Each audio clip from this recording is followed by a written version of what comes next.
Yo, what up, everybody? My name is Drake Demore from the Win City Sports Podcast, and this episode of Cedric Ben's Combat Quarter is brought to you by the Win City Sports Podcast. Check us out on Spotify, iTunes, and anywhere podcasts are found, on Twitter, Facebook, Instagram, or directly on wincitysports.com. Smell you later. What up, what up? Welcome to Cedric's Combat Corner. I am your host, Cedric Ben. Today on the Triple C's podcast, we got two big fights from this past weekend that I'm going to break down. Of course, the main event, Earl the Truth Spence versus Sean Showtime Porter. And in the Col Main Event, we had David Benavidez versus Andre Dirrell for the super middleweight title at 168 pounds. And of course, the boxing training focus of the week. This week's focus, it will be on staying mentally tough during training, of course in the mats, but also during training. All right, starting off first with the main event, Earl the Truth Spence versus Sean Showtime Porter. It lived up to the hype. It was a great match. It was closer than a lot of people thought. And the scorecards could kind of be misleading, because I personally scored. I had the same score as two of the judges had it. I had it 116 to 111 for Earl Spence, and one of the other judges had it 115 to 112. It might seem kind of wide. Like every round was close. I gotta start by saying that every single round was close. I just thought that Earl Spence earned a little bit more of those close rounds by what he was doing. Now, people think because it was a different style of fight. Now, let me just get into it. I'm not sure if this was Spence's game plan, because he's more of a boxer type, but he decided to come forward at Porter, which is Porter's game, and anyone who knows Sean Porter, he does not know how to take a step back, so it made for lots of action. What I really appreciate was the defensive action. Now, I know that sounds kind of contradicting since defense is not action, but let me explain. When someone is consistently throwing power punches at you and they keep coming forward, especially if they have the condition to come forward for those 12 rounds, your defensive skills need to be top level. Your defensive skills need to be top level just to be able to handle that pressure for 36 minutes. Spence displayed what I like to call in-your-face footwork. I'm not talking about just the regular footwork about moving around, using the whole ring, the type of stuff that like Muhammad Ali would do, move around, float like a butterfly. That's moving on using good footwork. Floyd Mayweather earlier in his career, good footwork, moving around, still boxing the crap out of guys. But I'm talking about in-your-face footwork, like staying on the inside. And not even whether it's by choice or because you have to. Spence, he wasn't using his footwork to get away. He was using it to step back and to not to smother himself and to use different angles. He'd step back through a nice 1-2, depending on how hard Porter was coming forward. And Porter's one of those guys. Porter doesn't mind smothering himself. Sometimes he gets a little bit too wild. Sometimes it gets to the point where like he's an orthodox fighter. He'll throw a big overhand right and put his whole body into it that he'll end up in a southpaw stance or with his feet square. And that's where Spence took real advantage of that. So that in your face footwork where he would be stepping away, not to get away, just stepping away to still land the cleaner, harder counter punches. That's what I really believe made the difference, was Spence's cleaner and clear counter punches. To the point in the 11th round, Spence actually drops Porter with a left hook, which is very rare. Just to show you his accuracy, because if you're in a southpaw stance, to land a left hook with power, if you don't land that, you're going to get yourself out of position. Not only did he land it, but it was with accuracy right on the chin. Sean Porter doesn't go down easily. Yeah, I think he's only been dropped one time in his career. And so that was big. That really displayed Spence's boxing skills. And that's basically what it was. Sean Porter won a close split decision. I already seen on Twitter that he wrote, "Let's run it back," which is good news because it was a great fight. I'd love to see that rematch. Of course, the match that everyone wants to see is Terrence Crawford versus Earl Spence. But if that fight doesn't happen, I don't even care. Actually, sorry, I shouldn't say I don't care. But there's plenty of other great fights in that welterweight division. Whether it's a rematch with Sean Porter, Danny Garcia stepped in the ring for his title shot. There's plenty of guys, man. That 147-pound division is stacked up. Whether Earl wants to move up or stay there. Of course, Pacquiao's still around. He could move up to 154 and fight a bunch of guys up there. Boxing is great right now, man. Boxing is great. All right, let me give you a little breakdown of each fighter from the main event. Starting with Showtime Sean Porter. This guy he's one of those guys. His number one skill is his cardio and his work rate. He can keep that pace up for all 12 rounds. The one thing that I would suggest for him to work on is just staying more balanced after he's throwing. Because it's not, I wouldn't just say work on general footwork, because he actually has very good footwork. He's very good at cutting off the ring, and he's very explosive, whether it's throwing one hard jab, pushing hard off his back leg to step hard with a hard jab, or just jumping in with a fast combination. So he's very good with his footwork to get into the position, but it's when he throws, after he throws, specifically when he gets out of position. You know, I mentioned before, he's an orthodox fighter. He'll throw a big overhand right and end up with his feet square or in a southpaw stance. So maybe just work on staying more balanced after your big bombs. But I mean, that's really the only thing. Everyone looked at Spence as one of the number one guys in the sport, and Porter took it right to him. Now, not one little thing, but this is actually very important. This also ties into the boxing training focus of the week that I usually talk about. I usually wait till the end to focus on that. It's just on mental toughness, and the first part of that is how to deal with a dirty fighter. Leading up to the fight, Spence talked about Porter being a dirty fighter, but it turned out after the fight, Porter's people were the ones that were complaining about a bunch of low blows from Spence. Now, here's the thing. It's when dealing with a dirty fighter, it's more of a mentality that you have to have, not necessarily something physical that you have to practice, because you don't practice being dirty. I mean, over the years of training, if you have an experienced coach, you get to learn, not even a coach to show you, but during years of training, every once in a while, you might find a little trick that you can do that's against the rules, but you can, if you're slick with it, you can kind of get away with it and not get a warning.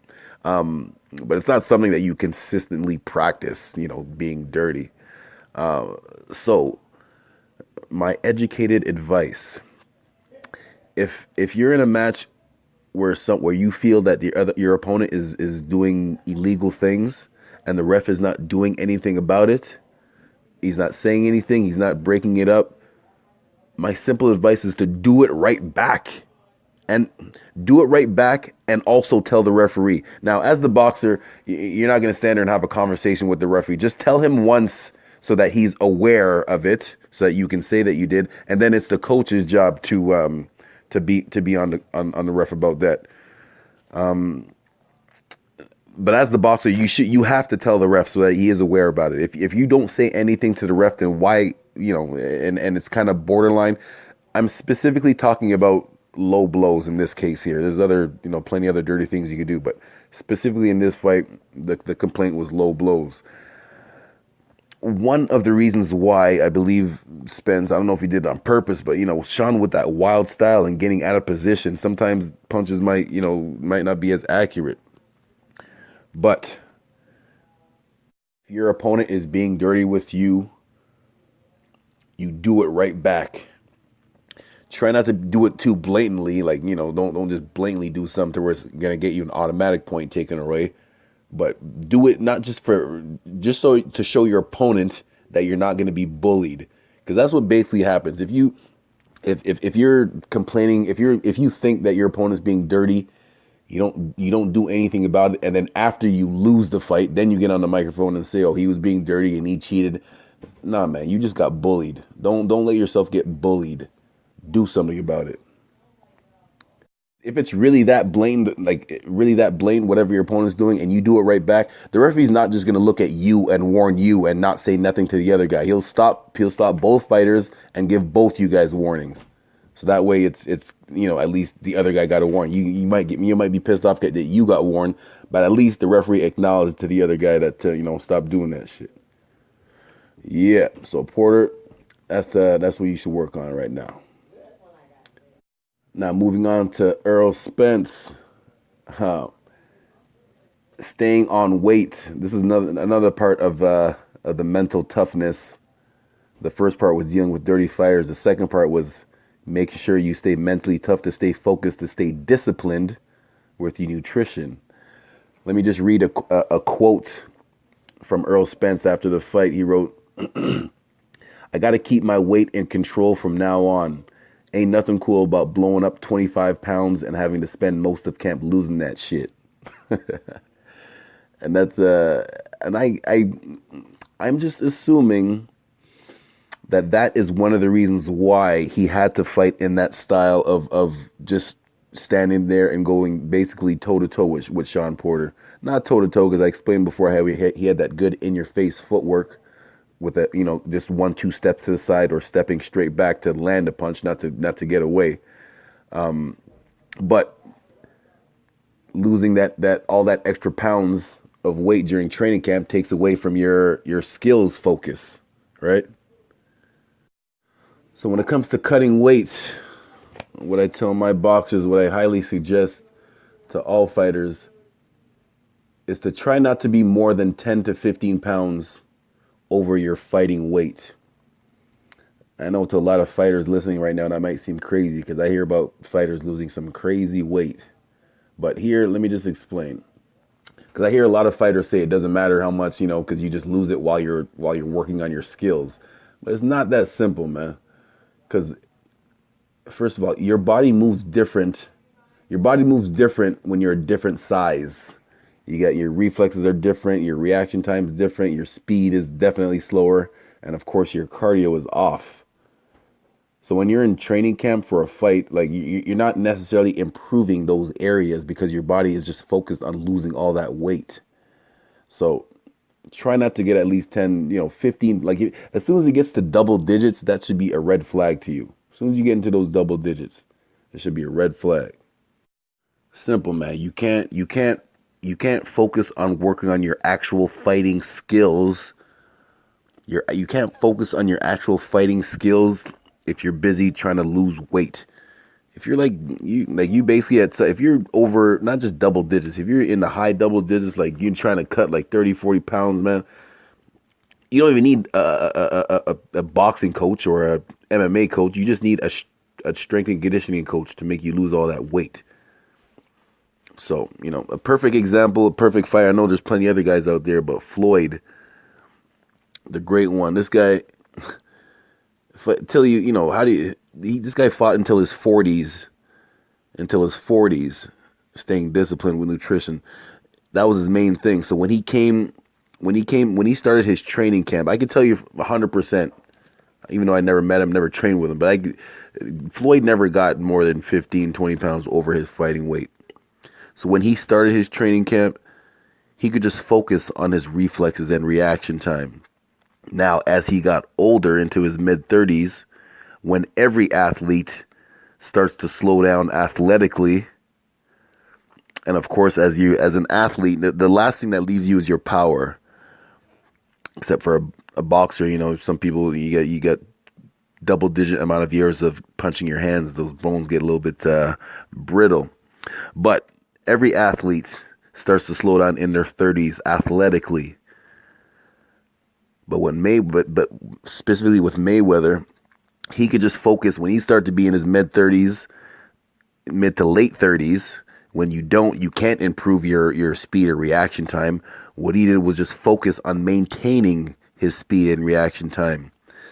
And this proof is simple proof by, I'm sure all you guys have, you've seen videos of doing, videos of Floyd doing like, those 20, 30 punch combination on pads. Those specific things, those type of pads that people try to say don't mean nothing and don't apply to the ring. People that say that don't know what the F they're talking about. There's all different types of pads, but specifically those types of pads, that is specifically for your reflexes and reaction time.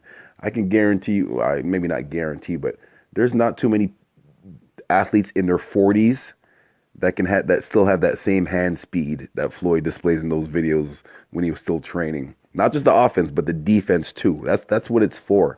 The reflexes and the reaction time for the defense. I remember Muhammad Ali saying, as he got older and things start to slow down, it's almost like he said it's like your feet are in sand and like you're punching in the water. But again, if you're taking care of your body and not letting yourself blow up in between fights, that process of your athleticism slowing down, you can slow down that process and have a longer career. So I'm saying all that to say, if this is your job, this is your career, is to be a fighter, stay disciplined, man. Stay disciplined. Yeah. All right, we also had a Col Main Event. David Benavidez from Phoenix, Arizona, coming in at 21-0 versus Andre Dirrell from Flint, Michigan, coming at 33-1-1. And to put it plain and simple, David Benavidez looks like a bully at this 168-pound division. Like, he literally looks like a bully. It's actually funny because if you look at the numbers, they both are the same height, same weight. Benavidez had a 3-inch reach advantage, but it wasn't just that. Like, just looking at them side by side, he just looked like a bigger guy. Like, he looks like a guy that cuts down a lot of weight. I don't know this for a fact, but just his size, he just looks like a bigger guy, and that's exactly the way he fought. Like, he fought in his boxing stance, but literally walked him down. The best, here's a quick thing that I want you guys to try right now, if you get a chance. The way that he walked him down, I might be showing my age by saying this. He looked like Michael Myers in that Halloween movie, or any scary movie where, people are running away. People are running away as fast as they can, and the guy's just walking at a nice slow pace, just gonna meet you wherever you're running to. That's exactly what was happening in the boxing ring with Benavidez and Dirrell. This is what I want you to try, specifically in the 7th round. If you got your laptop, put in the 7th round, and then put the volume on the YouTube on mute, and then open up another tab, and then type in Michael Myers theme music. Let that play, and then press play on the 7th round, and you'll see exactly how that fight went.